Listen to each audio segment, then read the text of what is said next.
Llegué a través de una infancia con un padre que tenía trastorno bipolar.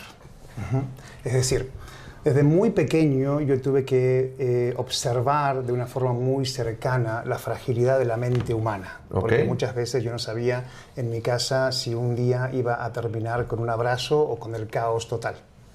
Pero pasaba algo curioso.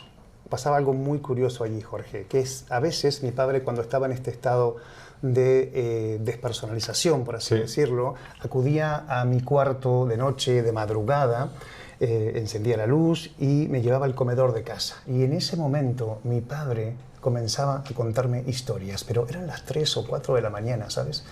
Yo tenía como una especie de sentido doble. Por un lado, sabía que era una hora un poco rara, sabía que no estaba bien, que mi padre no estaba bien, pero por otro lado, hermano, estaba completamente fascinado por la forma en la que mi padre contaba historias. En aquel momento yo no lo sabía, pero yo estaba entrando en un estado de trance hipnótico y en ese momento se estaban plantando semillas en mi mente. Semillas que además, cuando yo tuve un vacío existencial a los 30 años, las que vinieron a mi rescate fueron las historias que mi padre me contaba. Entonces en ese momento supe que esas semillas habían germinado.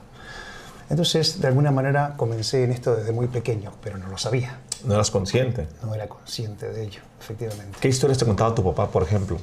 Pues mira, mi padre tenía una biblioteca muy grande en casa y a veces abordaba historias como la Ilíada, o me contaba del Quijote de la Mancha. Yo desde muy pequeño me quedé con este concepto de que cuando vas creciendo en la vida, cuando vas mejorando, imagino que esto lo habrás vivido mucho, hay una frase en el Quijote de la Mancha en el que el Quijote le dice a Sancho: ladran los perros, Sancho, señal de que estamos avanzando.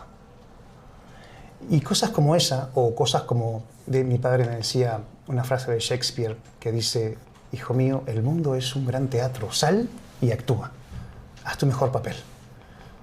Cosas como esas se iban instalando poco a poco en mi inconsciente y fueron básicamente la base que luego tuvo que germinar, evidentemente.